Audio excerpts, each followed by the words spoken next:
नमस्कार दोस्तों, एक बार फिर से हम आपका स्वागत करते हैं हमारे चैनल पर। आज इस वीडियो के अंदर हम लोग बात करेंगे, जब भी एक पत्नी अपने पति के खिलाफ झूठा मुकदमा दर्ज करा देती है या झूठी कंप्लेन कर देती है, उसके अंदर सारे झूठे एलिगेशंस लगाती है कि इन्होंने मुझसे दहेज मांगा या मेरे ससुराल वालों ने मेरे को जो है मानसिक प्रताड़ना से गुजरने दिया या फिर मेरे साथ किस तरह का सलूक किया गया कि मुझे उल्टी सीधी हरकतें करने पर मजबूर करा या फिर किसी भी तरह की मार पिटाई की कोई भी कंप्लेन करती है जो सेक्शन 498 ए आईपीसी के अंदर आता है। अब जो हमारा मामला है ये 498 ए का अब बीएनएस यानी कि जब से हमारा नया कानून आया है भारतीय न्याय संहिता, इसके अंदर सेक्शन 85 86 के अंदर आता है। तो सबसे पहले हम जानते हैं कि आखिर ये 498 ए यानी कि 85 86 बीएनएस का मामला कब दर्ज होता है, इसकी क्या डेफिनेशन दी गई है हमें कानून के अंदर।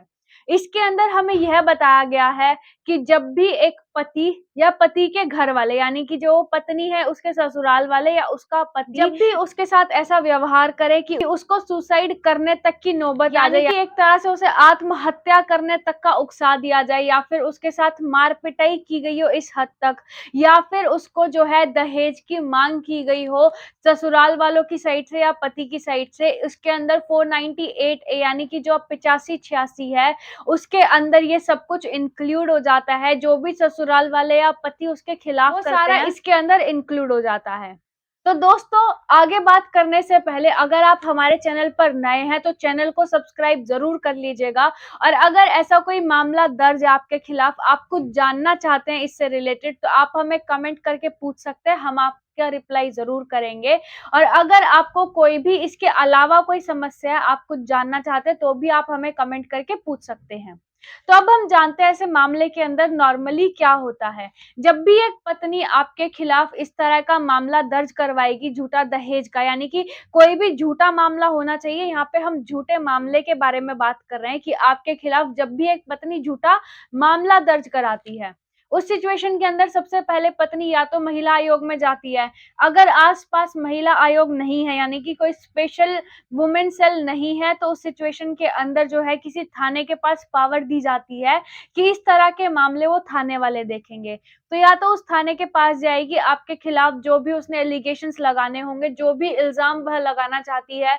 वहां पे जाके आपके खिलाफ वो इल्जाम लगाएगी, यानी कि आपके खिलाफ वहां पे कंप्लेन दर्ज हो जाएगी। जो कंप्लेन दर्ज होती है उसके अंदर उसके बाद वो आपको बुलाएंगे, या तो वो पर्सनली आपको बुलाने आएंगे या फिर आपको कॉल करके इत्तला किया जाएगा, आपको वहां पे बुलाएंगे। जब भी आपको वहां पे बुलाया जाएगा, अगर जो आपने मार पिटाई नहीं करी है या फिर आपने कोई भी ऐसा काम नहीं किया है, तो आपको बिना डरे बेफिक्र होके वहां पे जाना है। वहां जाकर अपनी बात रखनी है कि ऐसे ऐसे हमारे घर में बात हुई थी, ना ही हमने इसे घर से निकाला, ना ही हमने इसके साथ कुछ करा, मैं तो इसे रखने के लिए तैयार हूँ, लेकिन ये ही पता नहीं क्यों नहीं रह रही है। जो भी या तो आपकी सिचुएशन है उस तरह से वहां पे आप खुलकर अपनी बात रखें। जो महिला आयोग या फिर जो पुलिस स्टेशन वाले हैं, वो डायरेक्ट आपको जो है वहां पे बंदी नहीं बना सकते हैं। वहां पे वो पहले फैमिली मैटर्स के अंदर उनकी यही कोशिश होती है, उनके पास यही गाइडलाइंस है, यही ऑर्डर्स है उनके पास कि जब भी कोई फैमिली मैटर आएगा उनको पहले मीडिएशन करानी है।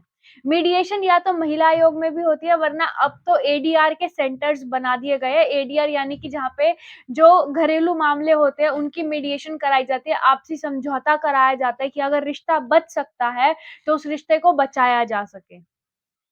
तो ऐसे मामला होगा तो आपको वहां पे मीडिएशन के लिए बुलाया जाएगा। अगर मान लीजिए आपका मीडिएशन के थ्रू सॉल्व नहीं होता है, किसी तरह से वहां पे आपकी अनबन हो जाती है या पुलिस आपकी बात नहीं सुनती है, या आपकी पत्नी ने सिर्फ 498 यानी कि 85-86 का मामला ना लगाकर आप के खिलाफ ऐसी भी कंप्लेन करी है कि आप लोगों ने उसके साथ मार पिटाई करी, यानी कि आपके ऊपर ग्रीवियस हर्ट का या फिर हर्ट का कोई जो है मामला दर्ज करवा रखा है, इस तरह की जब भी सिचुएशन आएगी, या फिर इसके अलावा एक और मामला करवा सकती है, वो होता है कि उसका जो स्त्री धन है यानी कि उसको जो भी शादी के टाइम पे गहने वगैरह मिले या फिर उसका जो भी सामान था वहाँ पर वो आपने अपने पास रखा हुआ है या फिर आपने कहीं और जो है इधर-उधर कर दिया, आप उसको दे नहीं रहे, इस तरह का मामला दर्ज कर सकती है। अगर इस तरह का कोई भी मामला आपके खिलाफ दर्ज होता है, तो सबसे पहले आपको वहाँ पे थाने में जाके अगर ये इस तरह का मामला है कि आपने जो है उसके गहने नहीं दिया, फिर उसका कोई सामान उसको नहीं दिया आपने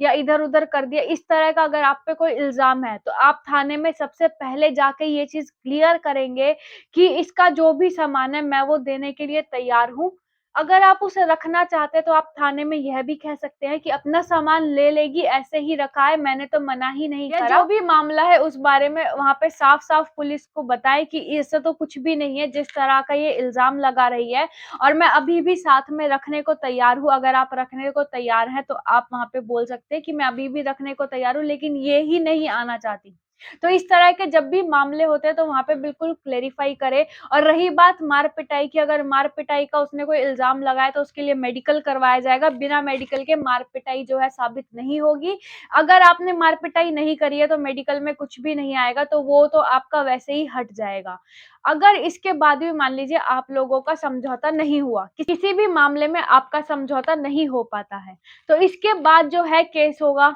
यानी कि आपके खिलाफ जो है पुलिस एफआईआर दर्ज करेगी, उसके बाद आपके खिलाफ चार्जशीट वगैरह फाइल होगी। ये जब प्रोसीजर होगा कोर्ट में जब आपको बुलाया जाएगा, उस टाइम पे आपको 498 ए के अंदर आपको जो है बेल के लिए अप्लाई करना होगा। जब मुकदमा दर्ज हो जाएगा उसके बाद आपको नोटिस मिलेगा। जब वो नोटिस मिलेगा, उस नोटिस का मतलब ये होता है कि आपको जो है एक पर्टिकुलर टाइम, प्लेस बताया जाएगा, जगह और समय वहाँ पे आपको उपस्थित होना है। वो इसलिए दिया जाता है नोटिस क्योंकि वो संज्ञेय अपराध नहीं है, यानी कि ऐसा अपराध नहीं है जिसके अंदर आपको एकदम से अरेस्ट कर लिया जाए, आपको गिरफ्त में रख लिया जाए। तो ऐसे मामले के अंदर डरना नहीं है, जब भी नोटिस आएगा वो नोटिस की पालना करनी है। अगर आप नोटिस के अगेंस्ट जाते हैं, तो आपको पुलिस अरेस्ट कर सकती है, उनके पास इतनी पावर है। लेकिन अगर आप नोटिस फॉलो करते हैं, तो आपको अरेस्ट नहीं किया जाएगा। बाकी जब आपका जो मामला शुरू हो जाएगा, आप वहाँ पे रेगुलर बेल के लिए अप्लाई करें, एंटीसिपेटरी बेल के लिए ना जाएँ,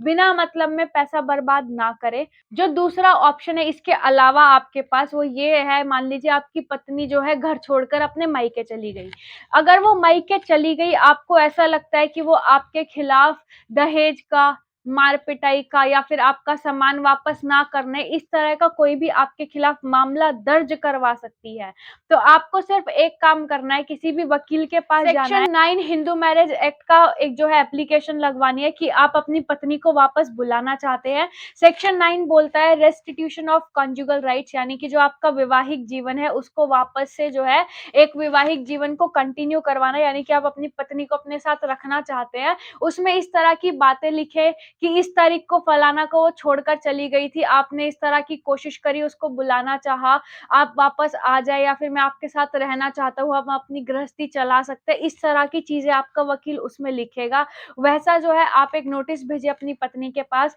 इसका एक फ़ायदा आपको ये रहेगा कि जब भी आपके खिलाफ इस तरह के मामले वो दर्ज करेगी, तो आपके पास एक अपर हैंड होगा कि आपने उसको बुलाने की कोशिश करी, वो बिना मतलब ही घर छोड़कर गई थी। उसमें जो भी उसने एलिगेशंस लगाए हैं उसको प्रूफ तो करने ही होंगे, क्योंकि नॉर्मली देखते हैं कि जब भी पति जो है ऐसी चीज़ों में फँस जाता है, तो उसके पास जो है निकलने के बहुत कम रास्ते होते हैं, क्योंकि पत्नियों के ही हित में ज़्यादातर जो है कानून बनाए गए हैं और पतियों के हित में बहुत कम। तो इन चीज़ों के लिए पति के लिए सबसे अच्छी चीज़ यही होती है कि वो ऐसा मामला दर्ज करवा दे सेक्शन 9 का, फिर उसके बाद जो है अपना 498 है, यानी कि 85-86 का जो मामला चलेगा, वो तो चलेगा ही, उसके अंदर उसको प्रूफ करना होगा, ऐसे ही कोई भी सज़ा नहीं दी जाएगी। तो फिर भी अगर आपका जो मामला है वहाँ पे चलता है या फिर आपकी जो है समझौता बीच में होने का भी चांस है, तो आप आपसी में समझौता करें, क्योंकि अगर आप जो सामने से है फाइल करेंगे डायरेक्ट, मान लीजिए आप रहना नहीं चाहते सेक्शन 9 का, आप नहीं डालना चाहते, अगर आप तलाक के लिए भी जाएँगे,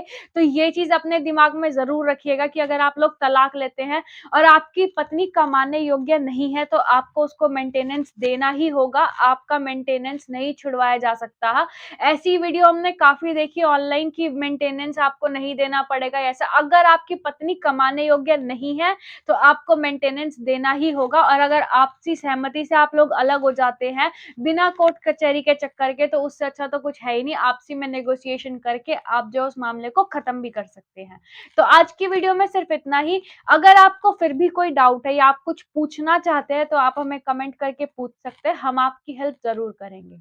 ऐसे ही लीगल अपडेट्स, ऐसी ही लीगल जानकारी हम आपके लिए लाते रहेंगे। चैनल को सब्सक्राइब ज़रूर कर लीजिएगा और वीडियो को लाइक भी कर दीजिएगा। Thank you so much.